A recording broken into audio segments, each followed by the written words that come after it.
নমস্কাৰ, মোৰ চেনেললৈ আপোনালোকক স্বাগতম জনাইছোঁ। আজি মই আপোনালোকক থলুৱা ভাত এসাঁজ কেনেদৰে ৰান্ধিলোঁ তাকে দেখাবলৈ লৈছোঁ। আৰু এয়া হৈছে লফা শাক আৰু মাছৰ তৰকাৰী, আৰু এয়া হৈছে জলফাই আৰু গৰৈ মাছৰ পিটিকা। আৰু এবিধ দেখিবলৈ যেনেকুৱা লোভনীয়, খাবলৈ বহুত সুস্বাদু হয়। আৰু এয়া মই প্ৰথমে মাছবোৰ চাফা কৰি লৈছোঁ, ভালদৰে ধুই। এয়া নিমখ দি পুনৰবাৰ আকৌ ধুইছোঁ চাফাকৈ। আৰু এখন কেৰাহীত এনেদৰে অলপমান তেল লৈ নিমখ আৰু হালধি সানি মাছটো ভাজিছোঁ। আৰু এইটো পুৰিলে বেছি টেষ্টি হয়, মোৰ ব্যৱস্থা নাই বাবে এনেদৰে ভাজি ল'লোঁ। আৰু ইয়াতে মাছটো সিজে মানে 3টা জলফাই আৰু 2টা আলু ভাত বনাবলৈ লোৱা চাউলৰ ওপৰতে এনেদৰে দি দিছোঁ। আৰু এনেদৰে ঢাকনি মাৰি ফ্লেমত দি দিছোঁ।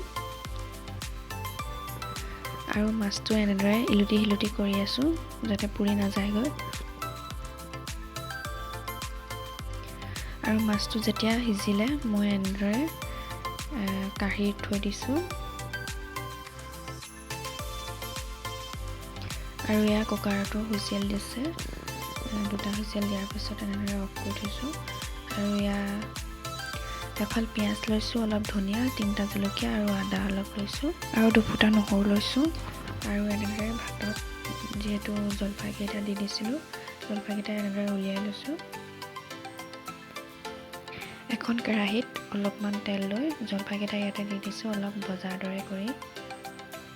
যিহেতু মোৰ ইয়াতে জুইত পুৰিবৰ কাৰণে কোনো ব্যৱস্থা নাই, সেয়ে মই এখন কেৰাহীত অলপ তেল লৈ এনেকৈ ভাজি লওঁ যাতে অলপ পোৰাৰ নিচিনা লাগে, জুইত পোৰাৰ নিচিনা। আৰু এইবাৰ জলফাইকেইটাৰ গুটিকেইটা আঁতৰাই লৈছোঁ। আৰু মাছটোৰো কাঁইটবোৰ আঁতৰাই লৈছোঁ ভালদৰে। আৰু ইয়াত পিঁয়াজ, আদা, নহৰু সকলো সৰু সৰুকৈ কাটি লৈছোঁ।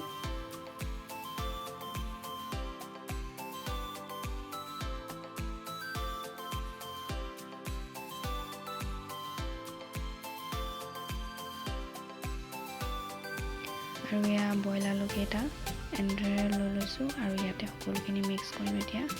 এয়া পিঁয়াজ, এয়া নহৰু আৰু সকলোখিনি দি দিছোঁ। জলফাই, মাছ, ধনিয়া দি দিছোঁ একেলগতে।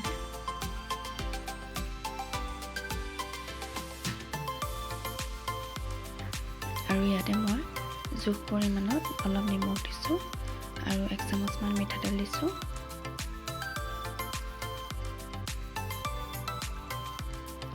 আৰু এইখিনি সকলোখিনি একেলগে মিক্স কৰি দিছোঁ ভালদৰে।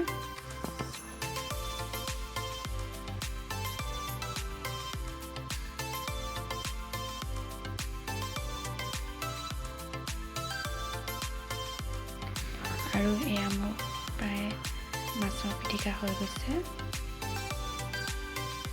এইবাৰ মই এখন কেৰাহীত মাছ দুটা ফ্ৰাই কৰি লৈছোঁ।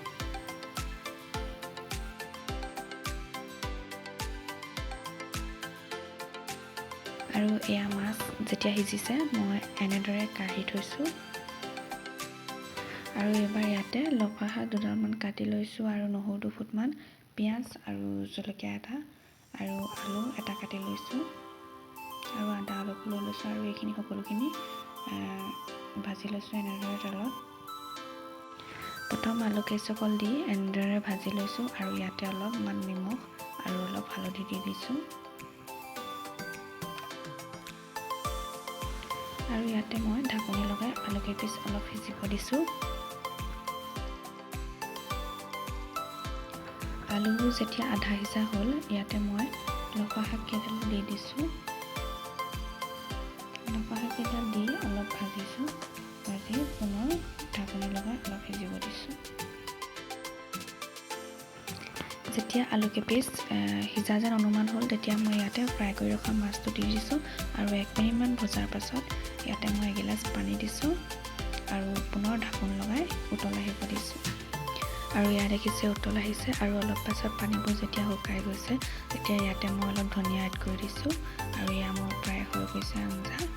সদায় একেখিনি ব্যঞ্জন একেধৰণে ৰান্ধি খাই থাকি আমনি লাগে, তেতিয়া এনেদৰে বনাই খাই চাবচোন, খুবেই সুস্বাদু হয় খাবলৈ। সঁচাকৈ টেঙা তিতা মিঠা জ্বলা চোকা এই সকলোবোৰে অসমীয়া খাদ্য সম্ভাৰত যথেষ্ট চহকী কৰি তুলিছে আৰু বিশেষকৈ অসমীয়া খাদ্য সম্ভাৰবোৰ মছলাবিহীন হয় আৰু এইবোৰ যথেষ্ট স্বাস্থ্যসন্মত হয় এবাৰ খাই চাব বহুত বেছি সোৱাদ হয় ধন্যবাদ